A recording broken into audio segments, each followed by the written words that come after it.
So after beating a level, you're able to replay it later, and that includes replaying it for a trial, which is an optional objective.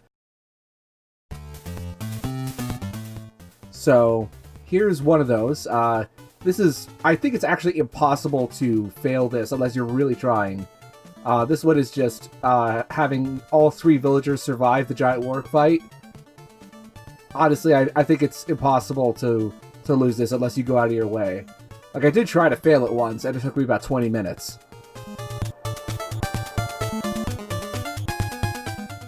Without recovering health by any means. Yeah, like I said, this one's basically just finish the game while playing well. Also, this is one of the QTs I didn't show off before. Yeah, I said, the trials are pretty boring for the most part, so I just replayed. I replayed the levels off screen and just showed little bits of it. This one is just tedious because you have to kill 50 goblins in this level. And most of it is just making sure you don't uproot the goblin tree and just stand there killing goblins. Very compelling stuff. And this one is beating Pan's Trial in 5 moves, which I already did. And you did again, because they don't just give you a challenge, I'm sure. Yeah. Right.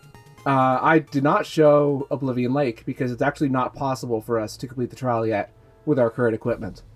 The test has shaken him.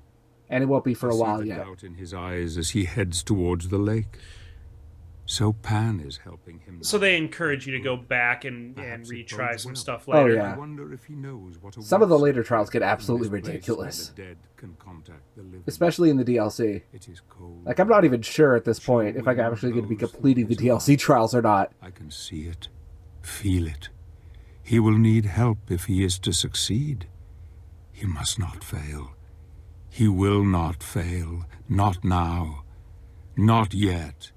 Not even if he has to restart from checkpoint many, many times. Make it so!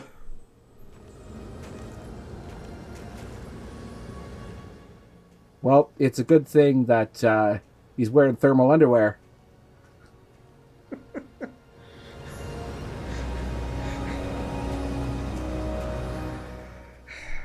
This is Tuesday in Michigan, folks.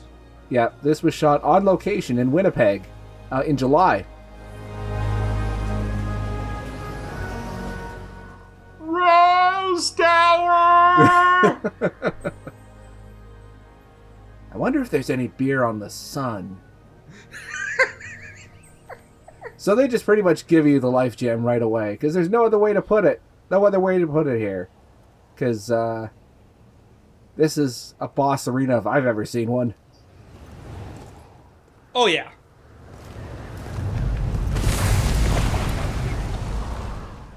Fishy?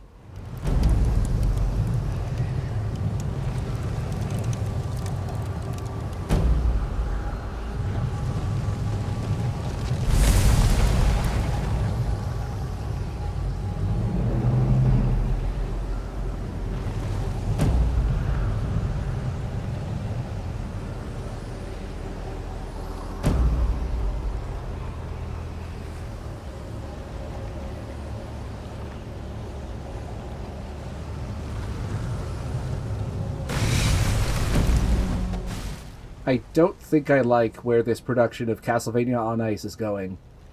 By the time this guy's done, there won't be any ice left. Oh, thank you, Gabriel. Can you get me the number of a good chiropractor? I've been stuck under the ice for 10,000 years. Gets you such a crick in the neck.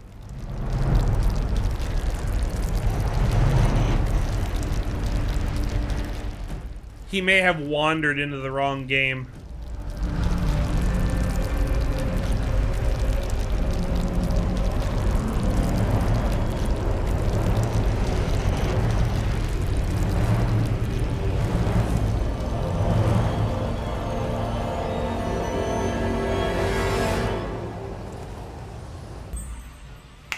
Aggro!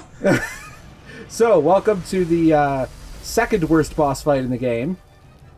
Actually, no, sorry, the third worst boss fight in the game. He has 2 main attacks. One is that ice wall, and the other is that he can encircle you with ice. Those are his two main attacks until you reach his body. Obviously, this is a Colossus fight. I mean, what else could it be? This was This was 2010. I mean, Colossus fights were still in vogue. Although, interestingly, he has to punch the ground twice until you can actually climb up onto his arm. And this boss fight is not very good. There are much better boss fights later on in the game. Although I must say that what it lacks in interactivity, it makes up for in scale. This is literally how one of the Shadow of the Colossus bosses goes. I know it is. So I think there's about 20 boss fights total in this game. Only three of them are like this. And the third is actually kind of interesting. If only because the scope of it gets absolutely ridiculous. Enough that the novelty is genuinely interesting. The first two are really bad, this one included. Oh, come on, this is a Shadow of the Colossus boss fight. Although there is one interesting gimmick they kind of add to it that makes it a little unique from the Shadow of the Colossus boss fights, and one that I kind of like. The Titans, as they're called, try to swat you away, and you have to dodge them. So basically, you could if you're quick enough on your reflexes, you could basically do this entire fight while staying on the Colossus the whole time. Or excuse me, I called him the Colossus, the Titan, the whole time. Even I'm doing it now. So here, when the camera shifts back, he's going to try to swat you again. See, that I think is a pretty interesting concept. Honestly. I kind of like that. It's pretty cool. And that is something I don't remember the Colossi doing in Shadow of the Colossus. Although, again, it's been several years since I played that game, and I'm sure that, I'm wrong on that. I finished that in 2005 and didn't play it again. So, I mean... Well, you have me beat. You at least finished it. Yeah... I think it does look an awful lot like the last Colossus, though. Like, where did you guys get your character model? Generic last Colossus.mod on DeviantArt. We got it from this hit indie game I heard of called Sunburn of the Roads. Yeah, that was it. Hey guys, it's an asset flip, but at least it's not pachinko! Oh yeah, there is a patchy slot of Lords of Shadow that was made much later after the series died.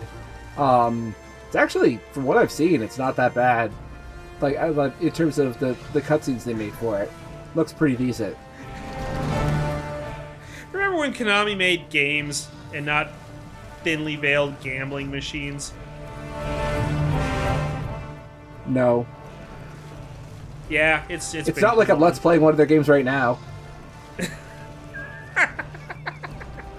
Anyway, so this is the last core, and I gotta say, just this one dodge mechanic really is enough to separate it. Like, because it means that you're not just, whacking the core for with nothing else to do. They actually have to pay attention. And to me, I think that one interesting idea is enough to elevate this enough from just being a ripoff. Or at least making it an interesting ripoff. Yeah. It's just different enough. Like, it's clever. It's well done, And it's a very cool set piece.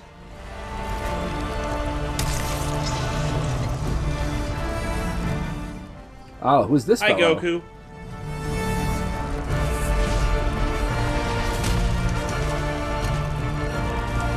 Give me your dagger, quickly! Captain Picard! Handle first, you idiot! We're trying to stab me in the fucking eye? I'll never work for you again, Gabriel. I love Patrick Stewart. He's absolutely down for anything. Although his character model looks a lot more like Sean Connery. It's a little Zardoz, I'm not gonna lie. Much smaller ponytail on this guy, though. Well, you beat me. I know a lost cause when I see one. Marie! King Arthur!